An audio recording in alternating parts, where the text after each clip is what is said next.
Hi, I'm Hamid. Welcome to my project. In this video segment, I'm just gonna talk to you about the feature of my project and how it's gonna help the learners. Have you ever tried to read a text and find it difficult? And have you ever thought about what part the sentence structure plays in that difficulty? And especially if the text is not in your native language. And that's what my project is about. So my project is generally about the complex sentence structure and how to analyze it. So, but in this unit of instruction, specifically, I'm focusing on one part of sentence of analyzing sentence structure, which is subject pronouns. How to identify it. Why it's important you need to identify that, because it's going to help you follow or navigate the thought through the long sentence structure. Because anytime when you have a reference, you need to know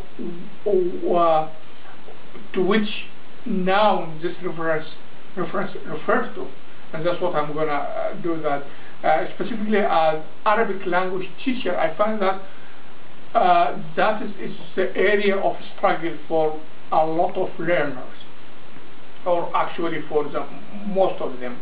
Why? Because even the sentence structure in Arabic is even more complicated than its counterpart in English. So the sentence, Arabic sentence structure is longer, even might be a paragraph length. You might have an entire paragraph, just a sentence, no period at all. So in this case, in order to understand that sentence, you need to know you're gonna walk through a lot of references because the noun is not going to be repeated. Now, the other thing that makes it even more tougher and more complicated to comprehend is that the references most of the time are not written, are just implicitly included within a verb. So the reference pronoun in Arabic has never been written separately as in English. It is always attached to that verb, either as it is suffixed attached to the verb, a suffix. Just might be one letter or two letters attached to the end of the verb. That's one case. If the subject is plural or feminine, for example. Now, if the subject pronoun is singular, for example, it is not even written. You just see the verb, but it will be attached as a vowel. You just have to pronounce it when you read it, but you're not going to see it. If you read a newspaper, you're never going to see it. So here's the skill how to identify and how to figure out if this verb includes a subject pronoun or not. And that's where my project is going to help you. It's going to help you walk you through different presentation and practices that help you identify whether the verb in a complex sentence, you're going to walk you through any verb is a complex sentence and see which verb includes a subject pronoun.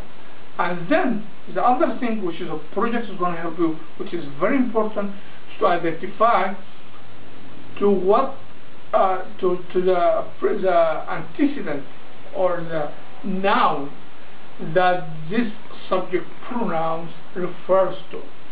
So that's the key. If you don't know what it refers to, then probably you get lost.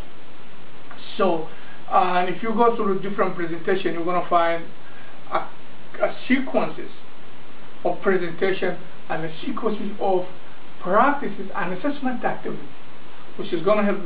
The activities also is going to give you self-feedback as the assessment. If you want to get it, then you're going to get a feedback. So, and hopefully that would be just a part of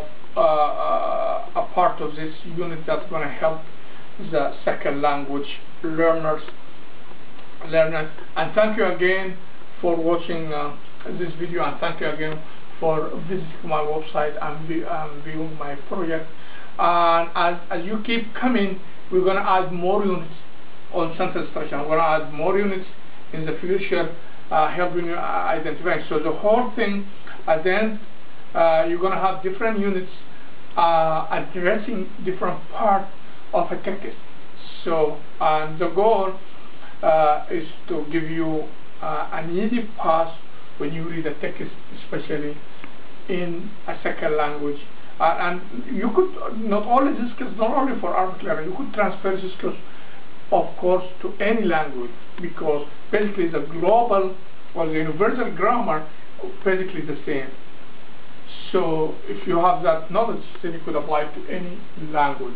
Thank you, and we'll see you later.